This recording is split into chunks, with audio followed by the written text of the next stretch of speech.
Foziljon Qorakamlarni tanimagan, eshitmagan odam bo'lmasa kerak. Alloh rahmat qilsin ustozimiz.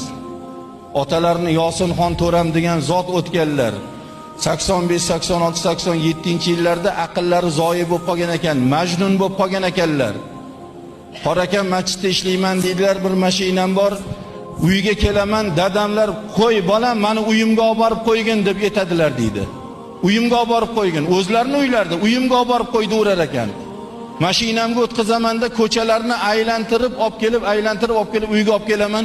Ey bolam baraka top, baribir o'zingning uying yaxshida deb duo qiladilar deydi.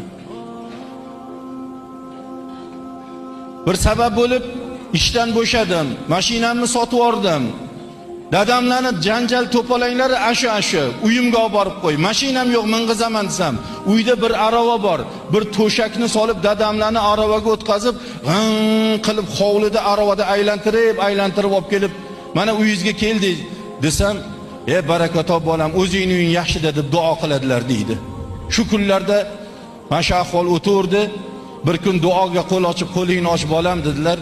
Menga qilayotgan xizmatlaringdan men roziman, Xudoyam rozi bo'lsin. Iloho orqangdan dunyoni podsholari yursin deb duo qildilar deydilar. Men endi hech qayerda ishlamasam, hech kim bo'lmasam, meni ortimda qaysi podsho yuradi deb, endi dadamlar jinni boshlar tomlari ketgan, aqllari zoyi aytdilarda qo'ydilarda deb qo'ydim deydilar. Mustaqillik bo'lib ishlarga tiklanib, taqdir taqozosi bilan diniy qo'mitaga, O'zbekiston diniy qo'mitasiga rahbar bo'ldim. 2012-yil Buxoro Samarqandda Abulay Samarqandiyning bir necha ming yillik, necha yuz yilliklari munosabati bilan o'sha joydagi bir marosimga bordik. Prezidentimiz o'sha marhum Islom Karimov, butun islom mamlakatlaridan podsholar kelgan. Imom Moturidiyni maqbaralariga qarab ketyapmiz. Islom Karimov qoraka siz oldinda yuring deb meni oldinga o'tkazib yubordi deydilar. Oldinda o'tib ketyapman, orqamda dunyo podsholari kelyapti, yig'layapman. Birtasi kelib, "Ey qoraka, nimaga yig'laysiz? Axir orqangizda dunyo podsholari kelyapti. Yig'lamang, nimaga yig'laysiz?" desam, bir paytlar otam, "Bolam, men sendan roziman. Dunyo podsholari orqangdan yursin deb duo qilsalar, dadam jinnida endi aqllari yo'q, aytib qo'ydilarda deb yuribman.